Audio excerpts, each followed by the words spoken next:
আজকে সকালবেলাটা এই যে ঠাকুরের স্থান থেকে আজকের দিনটা শুরু করলাম। চলো বন্ধুরা, সবাইকে গুড মর্নিং জানিয়ে মিনি ব্লগটা শুরু করছি। সকালবেলা গেছিলাম বিপত্তারিণী মন্দিরে, পূজা দিয়ে বাড়ি ফিরেছি।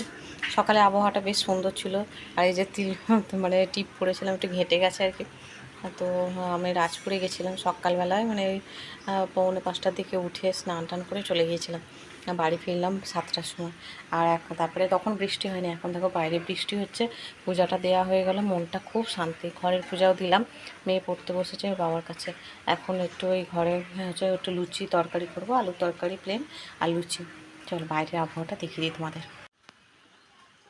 আজ সকালবেলা যখন বেরোচ্ছিলাম আকাশের মুখটা ভার, তবে বেশ ঠান্ডা ঠান্ডা ওয়েদারটা ছিল। খুব ভালোভাবে ঠান্ডায় ঠান্ডায় পূজা দিতে গেছি এবং ফিরেছি। বাড়ি আসছি তখন ওই স্টেশনের কাছ থেকেই 2-1 ফোঁটা টিপ টিপ করে পড়তে পড়তে এখন বেশ ঝিমঝিম করে শুরু হলো বৃষ্টি। যাই হোক, চলো ময়দাটা মেখে লুচিটা করি।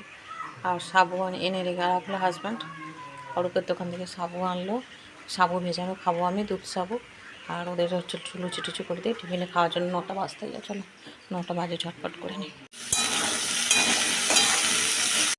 সোনাইকেও বলেছিলাম, হাজব্যান্ডকেও বলে রেখেছিলাম আগের দিন যে যাব। হাজব্যান্ড বলেছিল ঠিক আছে যাব, কিন্তু ভোরবেলা আসলে সারা সপ্তাহ তো ভোরবেলা ওঠে।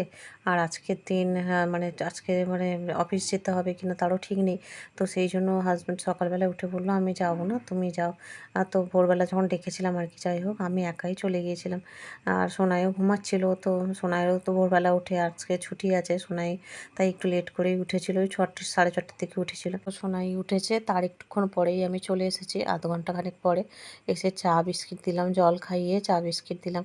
সত্যি মায়েরা বাড়িতে না থাকলে বাবারা যতই দেখুক, কিন্তু মায়ের মন সেই বাচ্চার দিকেই পড়ে থাকে। চলো বন্ধুরা, সোনাইকে চা বিস্কিট দিয়েছিলাম, সোনাই খেয়েছিল। এখন প্রায় 10টা বাজে, ওর খিদেও পেয়ে গেছিলো। মা তুমি তাড়াতাড়ি খাবার বানাও, খাবো।